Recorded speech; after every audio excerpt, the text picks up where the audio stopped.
hoje temos uma rúbrica realmente muito séria, não é, Ana Simba? É isso. Muito boa noite, obrigada por nos teres vindo aqui elucidar um bocadinho sobre este tema das alterações climatéricas, que é importante para todos nós, não é assim? É. Boa noite a todos. É importante, sim.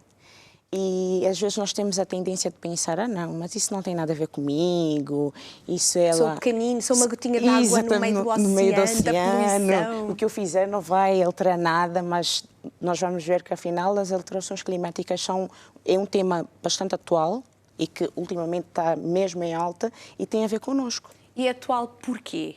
Até porque nós falamos aqui nestas mudanças todas que existem, têm existido ao longo do último século e deste que vivemos agora. O que é que torna este tema atual? Então, infelizmente, nós os seres humanos, felizmente nós temos a necessidade de ir desenvolvendo, certo? Isso é ótimo. Isso é positivo. É positivo, é uma maravilha, mas infelizmente os nossos métodos de desenvolvimento não têm sido muito amigos do ambiente e ultimamente tem estado em alta porque nós temos sentido realmente as consequências dessa má utilização dos recursos naturais. E que consequências são essas? Ou melhor, até antes de ir para as consequências, nós temos, distinguir a tua apresentação e aquilo que queríamos falar especificamente esta noite, distingue esta questão do aquecimento global e do buraco na camada do ozono. Exato. Porque são duas coisas distintas. São duas coisas distintas. Na minha ideia, achava que o buraco da camada de ozono levava também ao aquecimento global. Certo. Então, pedimos a tua ajuda para nos distinguires estas duas questões, para percebermos então quais são as diferenças. Certo. De certa forma, essas duas questões estão relacionadas, mas são diferentes, como a Sofia acabou de dizer. Então, o buraco na camada do ozono, ele é provocado pela emissão de várias substâncias, dentre as quais os CFCs, que são os clorofluorocarbonetos, que são nocivos, ou seja, eles vão impedir ou vão fazer com que a quantidade de ozono nessa camada diminua. Daí essa camada ficar fininha e nós denominarmos como um buraco. Mas, na verdade, é a diminuição do ozono nessa camada, o que provoca que as radiações ultravioletas entram para cá e já sabemos quais são os problemas que advêm daí. Já o aquecimento global também é provocado pela emissão de CFCs, ou seja, dos clorofluorocarbonetos, mas o maior problema do aquecimento global é o efeito estufa. Ou seja, com a queima dos combustíveis fósseis e não só, e também com a agricultura desmedida, com a questão da desflorestação, esses gases vão para a atmosfera e lá ficam retidos, o que provoca um aquecimento cá em baixo, ou seja, mesmo um efeito estufa. Exatamente, faz ali uma estufa à Terra, ou ao nosso ambiente onde estamos. Exatamente, aquece e os problemas que aí advêm são catastróficos, infelizmente, que é o derretimento das calotas polares, que é a perda, isso é uma coisa que eu por acaso estive a ver uma entrevista de um senhor que ele estava a dizer que em 40 anos nós perdemos 60% das espécies de vida na Terra. Em 40 anos não é nada. Todo mundo consegue viver 40 anos, eu espero, mas 40 anos não é nada, ou seja, é muito pouco tempo para perdermos 60% das espécies na Terra. Mas são espécies que não suportam o calor? Exatamente. O ecossistema, ou seja, o ambiente aqui na Terra já não lhes foi favorável por causa do aquecimento que, infelizmente, as nossas atividades têm provocado. Mas o que nós aprendemos aqui esta noite, que para nós foi uma novidade muito positiva, porque não andamos tão atrás do tema como a Ana, que o estuda, que foi que, então, o buraco do ozono estava a diminuir. E isto é uma boa notícia, não é? É muito boa notícia, é verdade. Mas o que é que então temos feito de diferente, e a partir de quando, mais ou menos, é que esta diferença e que já se nota? Exatamente. Então, eles foram notando, ou seja, as pessoas que tratam disso foram notando que a camada do ozono estava a ter um buraco e esse buraco era provocado pela emissão principalmente dos CFCs, ou seja, dos clorofluorocarbonetos. E esses CFCs são gases que eram utilizados muito em frigoríficos, eram muito utilizados em sprays e todo mundo usava. Então, eles fizeram um acordo em 1987, que é o Acordo de Montreal, que proibiram mesmo a emissão desses gases. Então, com a diminuição desses gases, e todos os países foram obrigados a cumprir isso, embora infelizmente, muitos desses países ainda são remitentes a isso, porque, pronto, para eles é favorável, mas a maior parte deles deixaram mesmo de utilizar e foi proibido a nível mundial. Então, como já não se emitem esses gases para a atmosfera,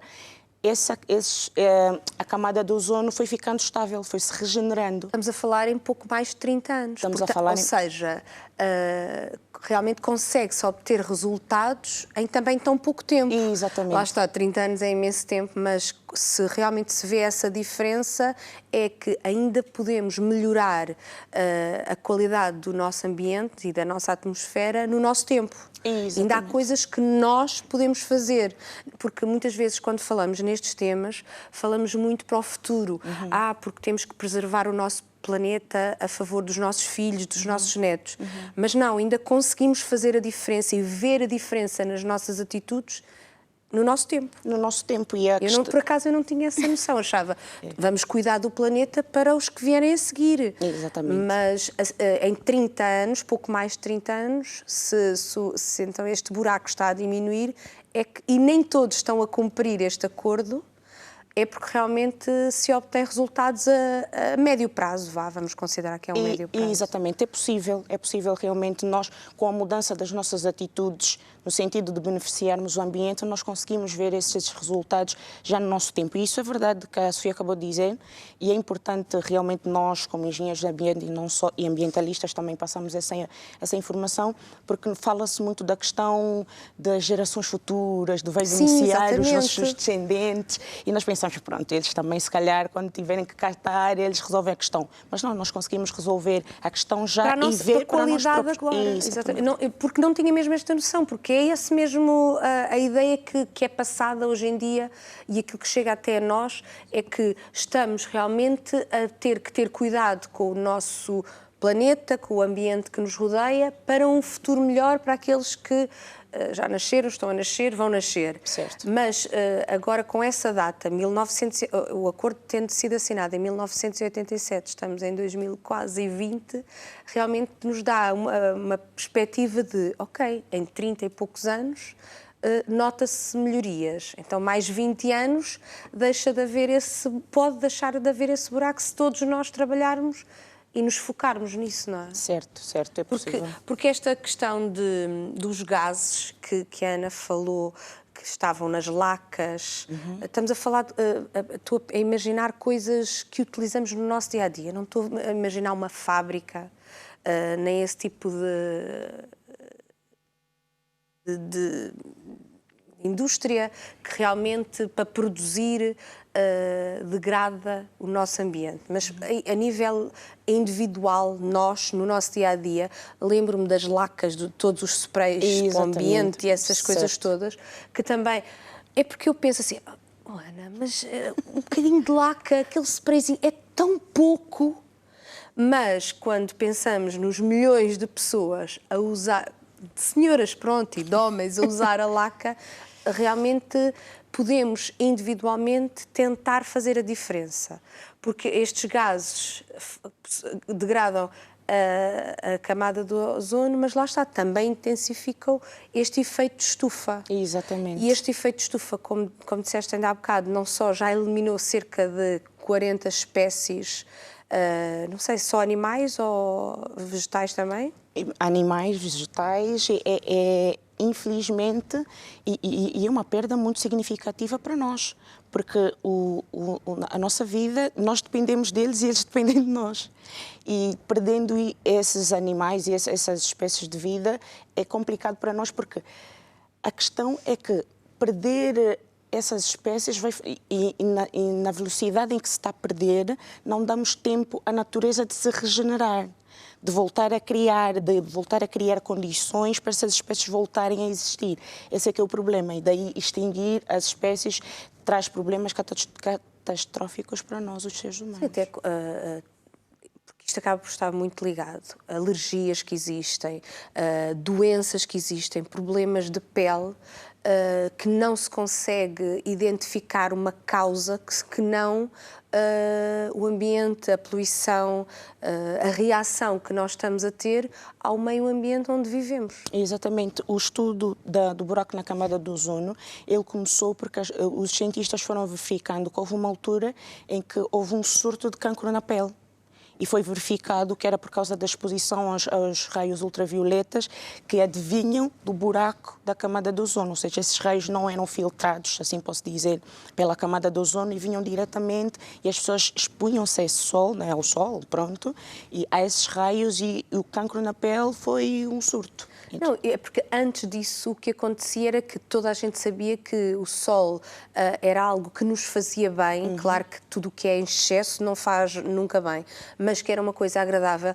Eu lembro-me de ir à praia quando era pequenina, que não foi há muito tempo, e não havia protetores solares, nem se ouvia falar nisso, nem havia necessidade. Também porque nós não estávamos deitados ao sol, nós não parávamos quietos. Certo. Mas a realidade é que não havia o cuidado que hoje em dia vemos os pais a ter com as crianças, que só estão à sombra e mesmo assim cheios de proteção, a bloquear mesmo qualquer entrada de raio solar, tal é a possibilidade de haver algum problema nocivo a quem recebe os raios, não é? Isto há uns tempos não era qualquer problema. Pois não era. E vê lá, alterou a nossa qualidade de vida.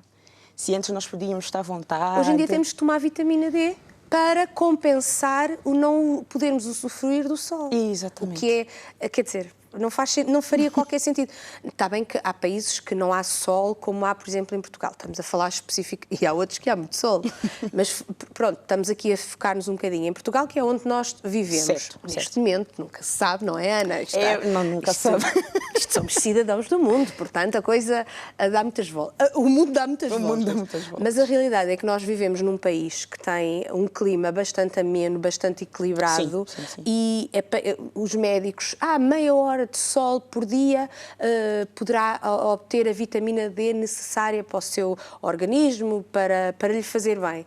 E já não fazemos isso com a mesma possibilidade ou sem os receios realmente de, ok, apanho vitamina D e mais alguma coisa, não é? E mais alguma coisa. E isso é uma pena, mas voltando à questão de indivíduo a indivíduo podermos fazer a diferença, e eu acho que é uma questão humana, nós queremos fazer a diferença individualmente, podemos contribuir. Podemos. Como é que podemos contribuir? Podemos contribuir, vamos a tempo de contribuir. Eu gostei imenso da observação que a Sofia teve agora, da questão de nós olharmos para aquilo que nós fizemos agora, nós ainda vamos conseguir sentir os benefícios da nossa mudança de atitude. É verdade, 30 anos é muito pouco tempo e nós já sentimos isso. E uma das maneiras que nós contribuímos é, eu coloquei, por acaso, a questão de comprar e consumir menos carne, só em título de curiosidade. Para produzir 1 quilo de carne são gastos 15.400 litros de água. Então, imagine a quantidade de carne, carne bovina. Não estamos aqui a ser radicais nem nada. Só estamos a alertar que para consumir alguma destas coisas, não é? A carne, o leite, o queijo e a manteiga, tem realmente impacto no nosso ambiente. Exatamente. E é importante nós estarmos conscientes disso. É para equilibrarmos. Exato. Não é que deixar de consumir. Exatamente. A questão é nós equilibrarmos mesmo. Não é? É importante nós termos esse equilíbrio. Não do, agora, então gasta tanta água, já não como carne. Já não faço isso. A ideia não é essa. É nós consumirmos de maneira consciente. Sabemos que... E acredito que, por uma questão de saúde, também não deva fazer assim tão bem consumir carne bovina todos os dias. Mas... como a minha questão é a questão ambiental, é importante termos atenção a isso. A noção de que para consumir determinados produtos o impacto é grande a nível do ambiente. É grande. Oh, Ana, eu nem sou daquelas pessoas de dizer antigamente é que era bom, não sou nada disso, porque como começaste a tua conversa, a evolução é muito importante para a espécie humana e é benéfica e eu acho que ainda na balança ainda é positiva. Sim. Mas a realidade é que há muitos anos atrás não se consumia as quantidades de carne de queijo, de manteiga, que se consomem hoje em dia. Talvez porque as pessoas não tivessem tanto acesso, é uma realidade, mas o que nós podemos aprender é realmente buscar isso que disseste, o equilíbrio. O equilíbrio vai fazer com que também o ambiente encontre o equilíbrio, porque não estamos a consumir sem qualquer cuidado. Exatamente. E uma questão curiosa é que agora nós produzimos mais, não é? Produzimos muito mais, em maior escala, e desperdiçamos mais também. A quantidade... Há muito, não é? Há muito e não aproveitamos ou não reaproveitamos, nós desperdiçamos. A quantidade de alimentos que é desperdiçado no mundo são toneladas por dia, toneladas e toneladas. Deixa-me só fazer aqui um à parte. Eu fui a um talho, certo. Que eu achei uma coisa impressionante. Eu acho que ali não deve haver o mínimo desperdício. Certo. Porque eles têm uma máquina que até fazem papa, não sei se é este o termo certo, os ossos. Ou seja, tudo o que é gordura e ossos que uns dá para animais, para os cães, outros não daria, eles colocam tudo naquela máquina e fica tudo passado e vendem para os animais. Maravilha. Eu achei aquilo impressionante. Isto não, eu conheci, chegou ao meu conhecimento agora, mas isto não deve ser único no nosso país e no mundo. Ou seja, toda a carne que vai para aquele talho, e nós, para aquela cadeia de talhos, e nós sabemos que as peças vão inteiras, lá está. Eu acho que só não vai a pele, porque vai os ossos, a carne, a gordura, vai tudo, e eles depois desmancham por partes. Tudo sai dali aproveitado. Portanto, ali não há desperdício nenhum. Isso é ótimo. É ótimo. Porque não há, mas porque tu estás a dizer que há muito desperdiciar. Nós vemos em nossa casa que já não queremos comer, vai fora. E é isso que é o grande desperdício.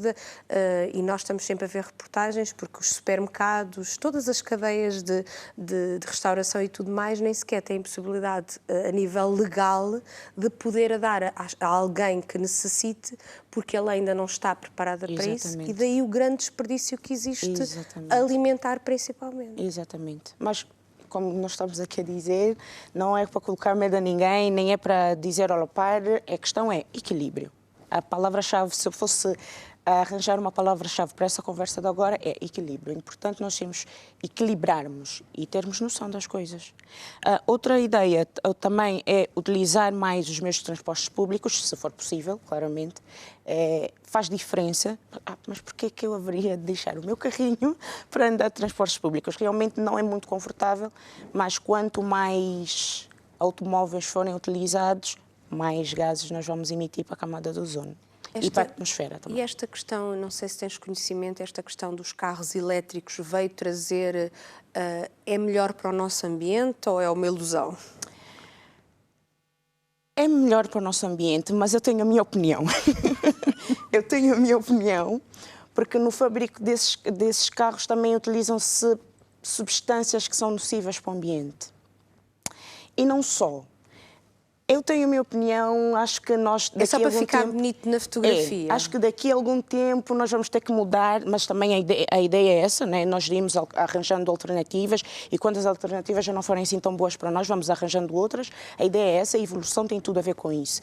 Mas eu acredito que ainda... não é a melhor opção. Relativamente aos meios de transporte, tu referiste que nem sempre é tão confortável, nem cómodo como o nosso próprio carro, mas o que nós, quando vamos no trânsito, reparamos é carros, tudo com uma pessoa lá dentro, não é? Exatamente. Mas mais do que isso, não sei se notas aqui em Lisboa, e nós não podemos falar de outras zonas, mas está melhor a rede de transportes, há uma melhoria, tem havido uma evolução, se calhar não à velocidade que precisamos, mas tem havido uma evolução. Tem havido uma evolução e com a melhoria dos transportes, dos meios de transportes públicos cá em Lisboa, já nota-se que há muita gente a aderir. Ou seja, cativa. Está a começar a haver um alerta e as pessoas a ficarem cativadas de transporte. Exatamente. Já há muitas pessoas que preferem, se calhar para economizar combustível ou por outra razão qualquer, preferem deixar o carro em casa e saem mais cedo e apanham os transportes públicos porque funciona. e como funciona e há possibilidades de se aderir a esse serviço, as pessoas estão mesmo a aderir em massa. Isso é ótimo. Pronto, a questão de substituir as viagens de negócios por videoconferência são para aquelas pessoas, os empresários, que às vezes não têm realmente a necessidade de se deslocar e podem resolver isso por uma videoconferência. É uma atitude pequenina, mas que faz toda a diferença. A questão do estendal, que nós estivemos a falar há pouco. Há pouco a polémica do estendal e da máquina de secar. Se existir a possibilidade de substituir a máquina de secar por um estendal, é ótimo. E também é benéfico para nós, porque economiza financeiramente. Eu acho que sim. Eu acho que nós só usamos a máquina de secar roupa neste período que estamos a viver aqui em Portugal.